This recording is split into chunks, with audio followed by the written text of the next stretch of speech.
सपन्या, इसमें हम देखेंगे परमेश्वर की कठोरता और भलाई, प्रभु के दिन में होने वाला न्याय, प्रभु के दिन में होने वाला उद्धार। सपन्या ने नहूम के तुरंत बाद बेबीलोनियों के विश्व की महाशक्ति बनने से पहले और यिर्मयाह के समय से थोड़े ही पहले नबूवत की थी। यह संभव है कि सपन्या की नबूवत के अंतिम समय में यिर्मयाह भी वहां मौजूद रहा हो। सपन्या ने भी अश्शूर के विनाश और बेबीलोन के उदय होने की बात कही थी, लेकिन उसकी मुख्य विषय वस्तु थी परमेश्वर की कठोरता और उसकी भलाई। रोमियो 11:22 हमें परमेश्वर की कठोरता और उसकी भलाई पर ध्यान देने के लिए उत्साहित करता है। हम सपन्या की पूरी पुस्तक में इस पद की व्याख्या पाते हैं।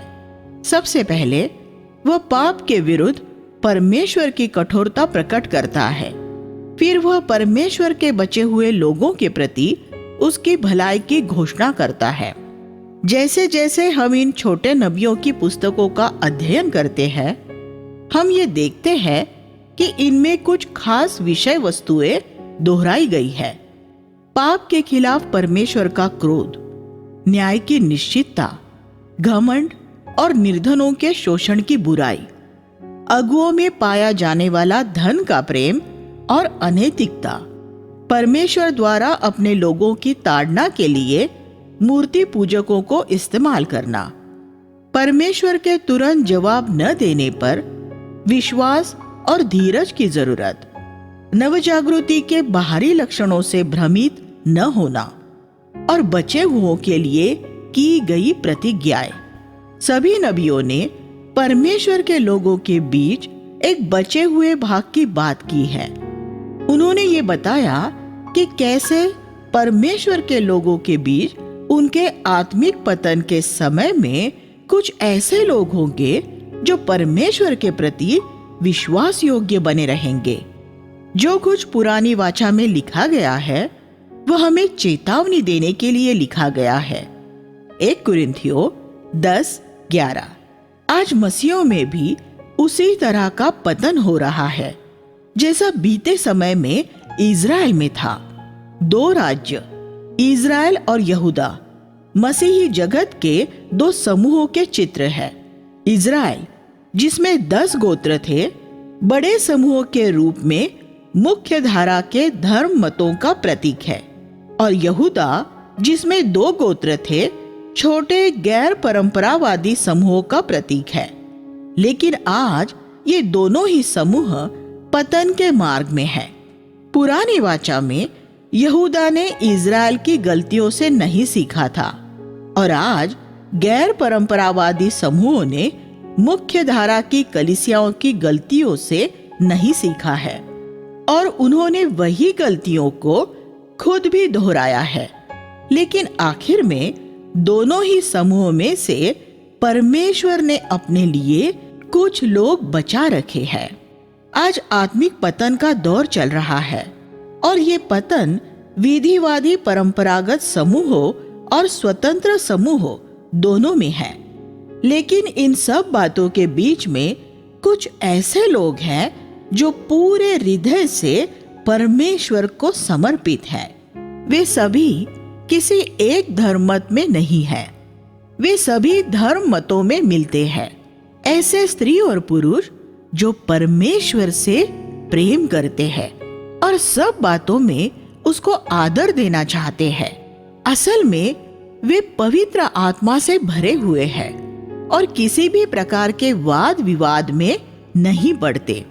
वे अपने मुख के वचनों और धन के मामलों में बहुत सचेत रहते हैं। आज परमेश्वर ऐसे लोगों को अपने बचे हुए लोगों के रूप में इकट्ठा कर रहा है। नबियों की विषय वस्तु हमेशा ही पुनः थी। बचे हुओं ने प्रभु यीशु के आने का मार्ग तैयार किया।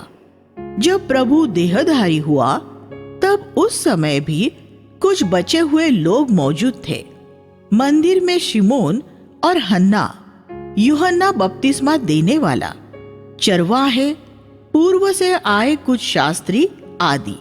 आज भी मसीही जगत में कुछ ऐसे बचे हुए लोग हैं जो प्रभु के आने का मार्ग तैयार कर रहे हैं। सपन्या पहले आने वाले न्याय के दिन के बारे में बात करता है। सपन्या ने अन्य किसी भी नबी की तुलना में प्रभु के दिन के बारे में सबसे ज्यादा बात की है। नबूकदनेस्सर के आने और उन्हें बंधुए बनाकर ले जाने से लगभग 4 साल पहले राजा योशिया के समय में यहूदा में एक नव जागृति आई थी, लेकिन वह एक सतही जागृति थी। सपन्या और यिर्मयाह जैसे नबियों ने उसमें रखे धोखे को देख लिया था और वे उससे भ्रमित नहीं हुए थे।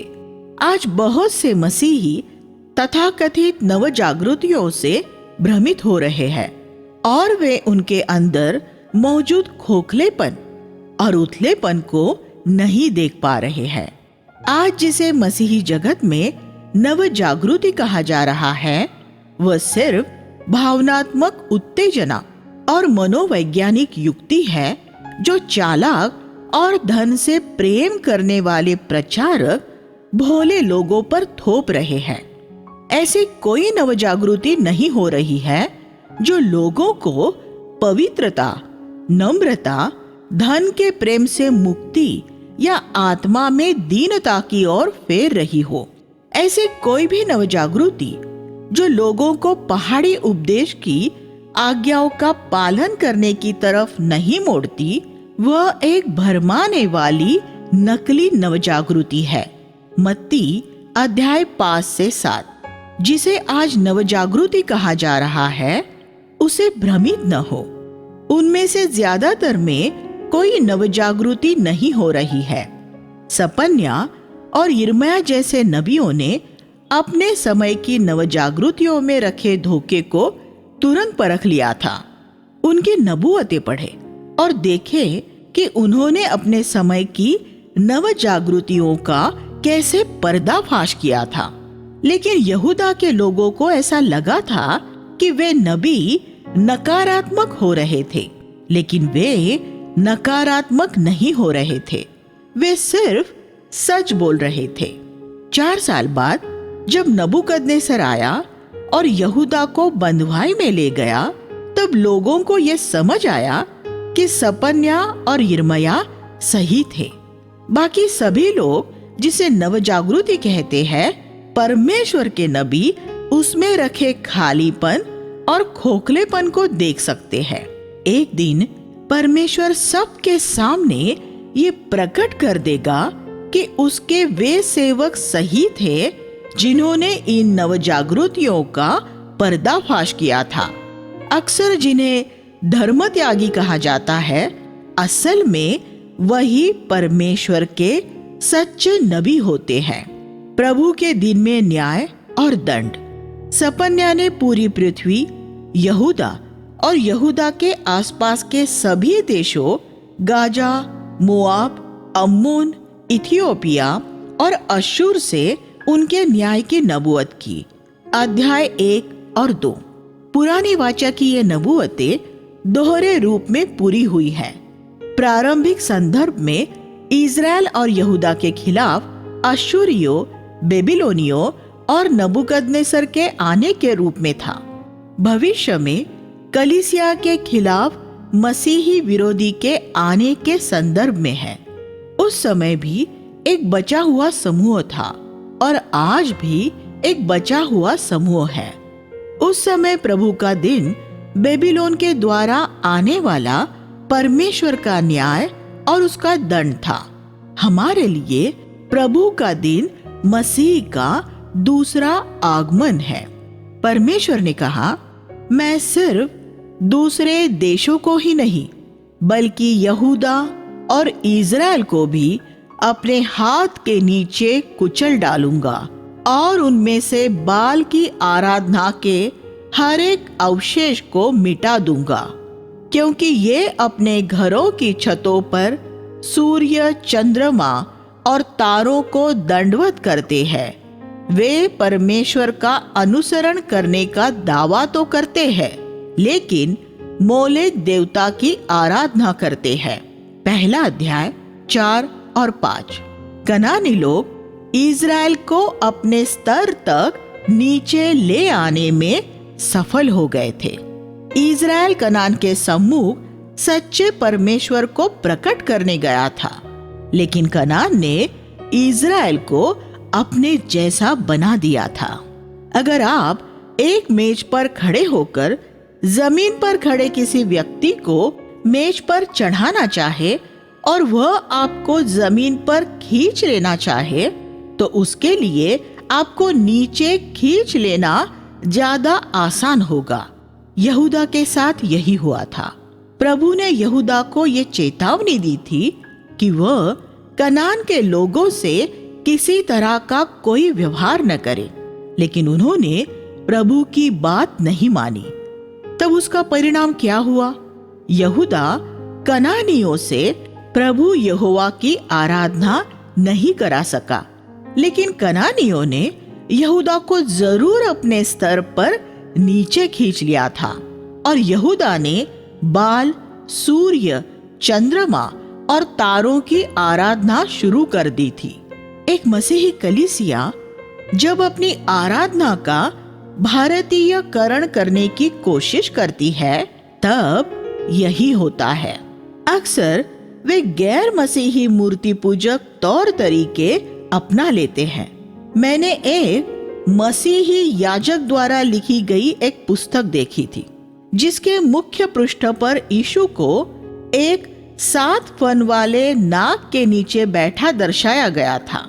वह नाग 7 स्तरीय पवित्र आत्मा का प्रतीक ऐसे काल्पनिक रूप में दिखाया गया था। भारतीयकरण का ये परिणाम होता है।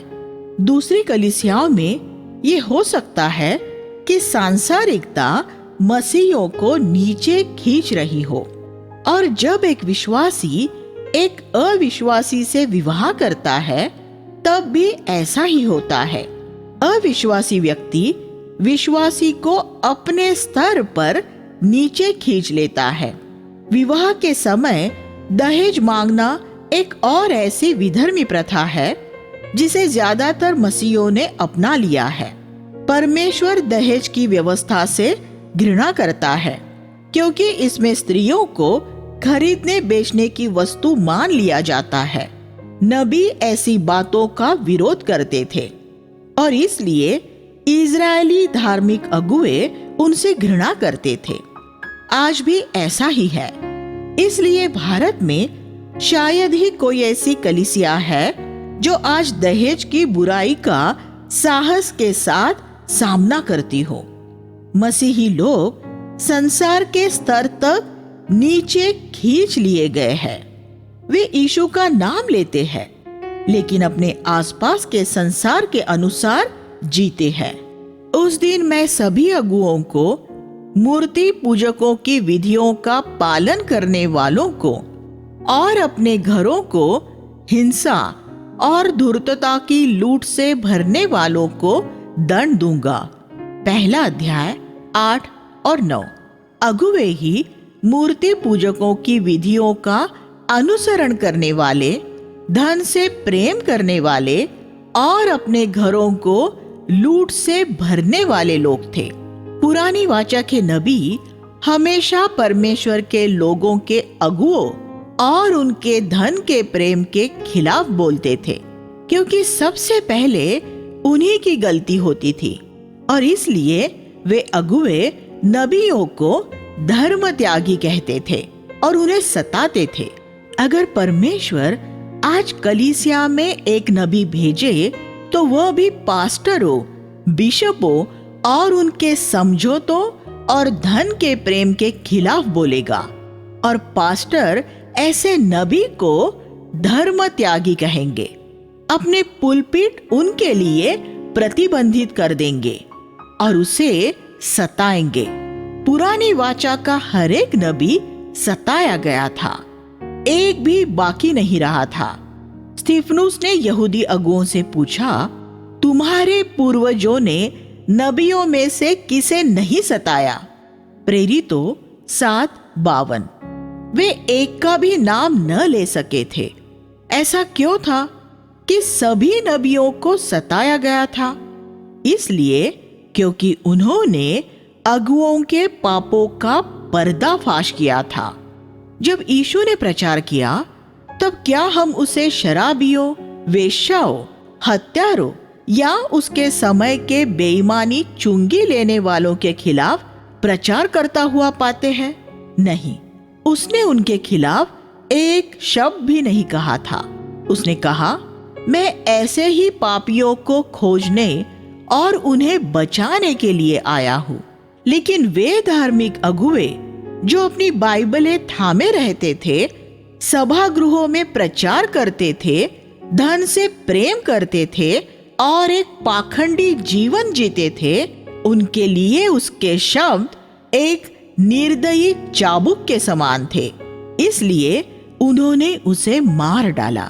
क्या आप इस असली यीशु के और सच्चे नबियों के पीछे चलते हैं, या आप ऐसे झूठे नबियों और किसी दूसरे ही यीशु के पीछे चलते हैं जिनकी सांसारिक मसीही अगुओं के साथ दोस्ती है और आप उनके साथ भोज करने बैठते हैं?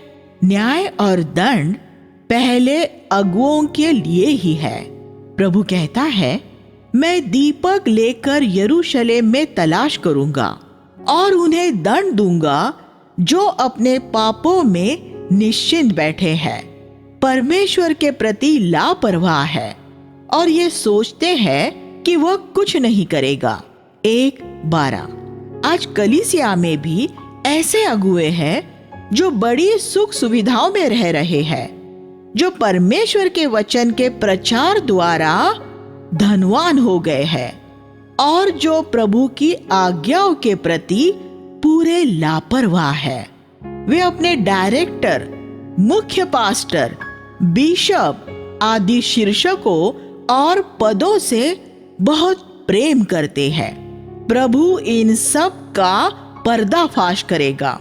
एक कलीसिया जब भी आत्मिक रीति से गिरती है तो हमेशा ही एक ऐसे जीवन की ओर बढ़ती है जिसमें बड़ा सुख, चैन और आराम होता है और जो लोगों की जरूरतों की तरफ से लापरवाह और प्रार्थना रहित होता है।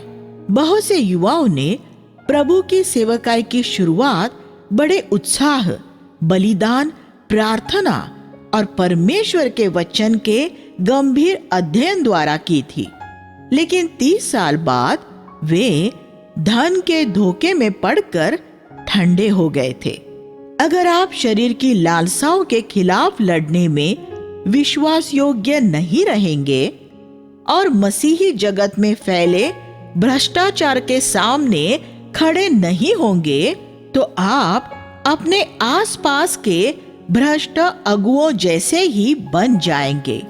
आप एक व्यावसायिक प्रचारक बनकर प्रत्येक रविवार की सुबह के लिए एक संदेश तैयार करेंगे, ज्यादा से ज्यादा धन इकट्ठा करेंगे और हालांकि आपने अपने जीवन की शुरुआत बड़ी ईमानदारी से की थी, फिर भी आपका बाकी जीवन एक अभिषेक रहित दशा में व्यतीत करेंगे। ये सपन्या के समय में हुआ था और ये आज भी हो रहा है। जो पाप करते हैं, प्रभु उनके बयान ऐसे लोगों के रूप में करता है जो अंधों की तरह चलते हैं। 1:17। और जब अगुए ही अंधे हो तो फिर उनके पीछे चलने वाले तो गड्ढे में ही गिरने की उम्मीद कर सकते हैं। फिर सपन्या कहता है, तुम सब जो नम्र और दीन हो, तुम्हें बचाने के लिए प्रभु से याचना करो और ज्यादा नम्रता की खोज में रहो। 2:3। ये कैसा अनोखा शब्द है, और ज्यादा नम्रता की खोज में रहो। सपन्या को यह समझ आ गया था कि परमेश्वर नम्र और दीन लोगों को आशीष देता है। एक और बेबीलोन का गर्व था और दूसरी ओर यरूशलेम के बचे हुओं की नम्रता थी। जैसा कि हमने कैन और हाबिल के समय से देखा है, मानव जाति की दो मुख्य धाराएं रही है, बेबीलोन और यरूशलेम। बेबीलोन एक भ्रष्ट धार्मिक व्यवस्था है। यरूशलेम परमेश्वर की सच्ची कलीसिया है। इस कलीसिया की विशिष्टता चिन्ह, चमत्कार और आश्चर्य कर्म नहीं, बल्कि नम्रता है। वे नम्रता के ज्यादा से ज्यादा खोजी होने से नहीं थकते। तो अब उनके सामने जो बचे हुए लोगों में से है, कौन सा खतरा है?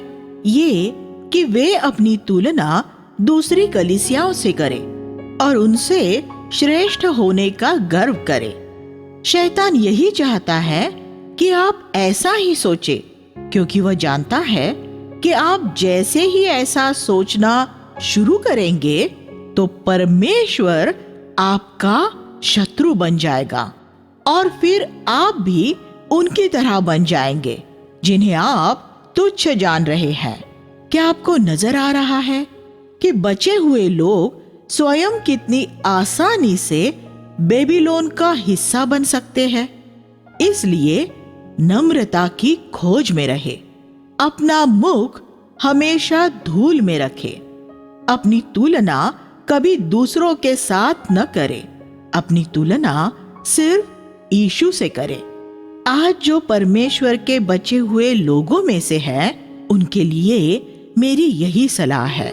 सपन्याह ने नबूवत करते हुए कहा कि पलिश्तियों के देश में सारे नगर उखाड़कर वीरान कर दिए जाएंगे, लेकिन कुछ बचे रहेंगे और उनकी देखभाल की जाएगी। दूसरा अध्याय 4 और 7। इन बचे हुओं को दूसरों के ताने सुनने पड़ेंगे। 2:8। अगर आप परमेश्वर के लिए खड़े होंगे दानियल और उसके तीनों मित्रों की तरह, तो यकीनन बहुत से समझौता करने वाले मसीही आपको ताने मारेंगे। वे आपसे कहेंगे, अगर तुम इन सिरफिरों के साथ नहीं जुड़े होते तो तुम्हारी कितनी जबरदस्त सेवकाई होती। जब मैंने अपनी एक विस्तृत सेवकाई छोड़कर अपने घर में 1975 में थोड़े से लोगों के साथ संगति करनी शुरू की थी, तो बहुत से लोगों ने मुझसे यही कहा था। आज मैं धन्यवाद देता हूँ कि मैंने उनमें से किसी की बात नहीं मानी थी। मैंने प्रभु से कहा था, प्रभु, मुझे ये परवाह नहीं है कि मैं सिर्फ 2 या 3 लोगों के साथ संगति करता हूँ। मैं वहां होना चाहता हूँ जहां तू है, और मैं तेरे वचन के पूरे सत्य का प्रचार करना चाहता हूँ। मुझे भटकी हुई मसीहत और इसके अगुओं की कोई परवाह नहीं है। अगर आप इस तरह खड़े होंगे तो आपका बहुत विरोध होगा, लेकिन अगर आप अंत तक धीरज रखेंगे तो आप अपनी दौड़ आनंद के साथ पूरी कर सकेंगे। अपनी दृष्टि प्रभु पर लगाए रहे। प्रभु कहता है, अपने आलोचकों की परवाह मत कर, मैं अपने ठहराए हुए समय पर उनसे निपट लूंगा। आज मेरे आलोचक चुप हो गए हैं। वे ये देखकर हैरान है कि प्रभु ने हमारे बीच में क्या किया है। लेकिन अगर आप ताने नहीं सुन सकते तो फिर आपके लिए अच्छा है कि आप युद्ध छोड़कर समझौता करने वालों के साथ मिल जाए। फिर सपन्याह ने अश्शूर के विनाश के बारे में नबूवत की। 2:13। नहूम की नबूवत के बाद से ही अश्शूर का पतन शुरू हो गया था, लेकिन उसका पूरी तरह नाश नहीं हुआ था। ये नबूवत अक्षरशः पूरी हुई थी। प्रभु अश्शूर का नाश करेगा और उसकी राजधानी निनवे को उजाड़ कर रेगिस्तान जैसा बना देगा। सब तरह के जंगली जानवरों के झुंड उसमें लेटेंगे। उसके महलों के खंडहरों में तरह तरह के उल्लू बसेंगे और उसकी खुली हुई खिड़कियों में से पक्षी पुकारेंगे। दूसरा अध्याय 13 और 14। सपन्याह एक बार फिर यहूदा के अगुओं के पाप बेनकाब करता है। उसके अगुए गरजते हुए सिंहों की तरह है, और उन्हें जो भी मिलता है वे उसका शिकार कर लेते हैं। उनके न्यायी भूखे भेड़ियों की तरह है। उनके नबी बकवादी और विश्वासघाती है। उनके याजक परमेश्वर की आज्ञाओं को तोड़ते हैं। 3 अध्याय 3 और 4। हर एक सच्चे नबी ने अगुओं, शासकों, न्यायियों और याजकों के बारे में बात की थी। आज भी एक सच्चे नबी को इसी तरह जाना जा सकता है। आज भी भ्रष्ट पास्टर और प्रचारक हमेशा इस खोज में रहते हैं कि उन्हें जो भी मिल जाए वो ले ले। दूसरी ओर यीशु ने यह सिखाया कि लेने से देना अच्छा होता है। प्रेरित पौलुस ने इफिसियों की कलीसिया के प्राचीनों से कहा, मैंने 3 साल तक तुम्हारे सामने वह प्रदर्शित किया है जो यीशु ने सिखाया कि लेने से देना भला है। प्रेरितों 20वां अध्याय 31 से 35। क्या आप ये सोचते हैं कि आज मसीही अगुए और पास्टर इस पद के सत्य का प्रदर्शन करते हैं? नहीं, वे सब लेने के लिए बड़े तत्पर रहते हैं। वे उन भूखे भेड़ियों की तरह है जिनके बारे में सपन्या ने लिखा है, जो भेड़ों को खा जाना चाहते हैं। तो फिर वे यीशु के प्रतिनिधि कैसे हो सकते हैं, जिसने ये सिखाया कि लेने से देना भला होता है? ये सारे अगुवे क्या चाहते हैं? अपने लिए लाभ। अपने झुंड के पास से ये धन धन और ज्यादा धन चाहते हैं। लोग मुझसे पूछते हैं, भाई जैक, आप अगुओं के धन के प्रेम के बारे में इतना ज्यादा क्यों बोलते हैं? और मेरा जवाब होता है, इसलिए क्योंकि इसके बारे में बाइबल इतना ज्यादा बोलती है, इसलिए क्योंकि इसके बारे में नबियों ने बोला है, इसलिए क्योंकि इसके बारे में यीशु ने बोला है, इसलिए मैं भी इसके बारे में बोलता हूँ। जो लोग सुसमाचार प्रचार करते हैं, प्रभु ने उन्हें सुसमाचार से अपनी गुजर बसर करने की अनुमति दी है, लेकिन ये नहीं कि वे सुसमाचार प्रचार करके धनवान बन जाए। जब वे ये अपेक्षा करने लगते हैं कि परमेश्वर के लोग उन्हें भेंट और उपहार दे, और जब वे धन से प्रेम करने लगते हैं, तब वे धनवान बनना चाहते हैं और दुष्ट बन जाते हैं। प्रभु हर एक को देखता है और एक दिन वह न्याय करने के लिए हर एक भ्रष्ट अगुए पर टूट पड़ेगा। वह अपने लोगों से कहता है, उस दिन तक ठहरे रहो जब तक मैं नाश करने को न उठूं और उन पर अपना जलता हुआ क्रोध न उंडेल दूं। 3:8। प्रभु के दिन में उद्धार। इस बचे हुए झुंड की कुछ विशिष्टताओं पर ध्यान दे। मैं लोगों के होठ शुद्ध कर दूंगा। 3:9। बचे हुए झुंड के लोगों की बोली शुद्ध होगी।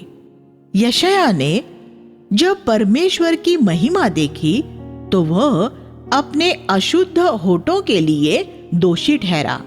मैं अक्सर हमारी बोली और धन के प्रेम के बारे में बात करता हूँ, क्योंकि नबियों ने इन दोनों विषयों के बारे में बहुत बात की है। अगर हम अपने शब्दों और अपने रुपए पैसों के मामले में सचेत हो जाएंगे तो हम प्रभु के प्रवक्ता बन सकते हैं। सब उसका नाम लेंगे और देश देश के लोग कंधे से कंधा मिलाकर उसकी सेवा करेंगे। 3:9। बचे हुए लोग एक देह के रूप में एक हो जाएंगे और कंधे से कंधा मिलाकर प्रभु का बोझ उठाते हुए उसकी सेवा करेंगे। मैं तेरे बीच में से घमंड से फूले हुओं को निकाल दूंगा। मेरे पवित्र पर्वत पर कोई घमंड नहीं पाया जाएगा। वहां मैं सिर्फ नम्र और दीन लोगों को ही बचा कर रखूंगा। 3 अध्याय 11 और 12। बचे हुए झुंड में सिर्फ नम्र और दीन लोग ही होंगे, क्योंकि परमेश्वर ने उनके बीच में से सभी घमंडी लोगों को हटा दिया होगा। ये एक और सवाल है जो लोग मुझसे पूछते हैं, भाई जैक, आप नम्रता और दीनता के बारे में इतनी बात क्यों करते हैं? क्योंकि बाइबल शुरू से आखिर तक इसके बारे में बात करती है। जो बचे हुए होंगे वे प्रभु के नाम में भरोसा रखेंगे। 3:12। बचे हुए लोग विश्वास करने वाले लोग होंगे। बचे हुए लोग एक दूसरे के साथ कोई कुटिलता नहीं करेंगे। वे एक दूसरे से झूठ नहीं बोलेंगे और उनके मुख से छल की कोई बात न निकलेगी। वे शांत जीवन जीने वाले होंगे। 3:13। बचे हुए लोग एक ऐसा खुशहाल झुंड होगा जिसने प्रभु के प्रेम में अपनी पूरी सुरक्षा पा ली होगी। तेरा प्रभु तेरा परमेश्वर तेरे बीच में है। वह एक विजयी योद्धा है। वह तेरे कारण हर्षित होगा। वह जय जयकार करता हुआ तेरे कारण आनंदित होगा। 3:17। परमेश्वर इन बचे हुओं में आनंद मनाता है। वह ऐसे लोगों में आनंदित नहीं होता जो पाप में जीवन बिताते हैं। क्या एक पिता किसी ऐसे बच्चे के लिए आनंद मना सकता है जिसे कैंसर, कोढ़ या टीबी हुआ हो? नहीं। और न ही परमेश्वर ऐसे लोगों से आनंदित होता है जो पाप में रहते हैं और चंगे होना नहीं चाहते। लेकिन परमेश्वर को इन बचे हुओं में आनंद होता है। वह बड़ी जय जयकार के साथ इनमें आनंद मनाता है और उनके लिए गीत गाता है।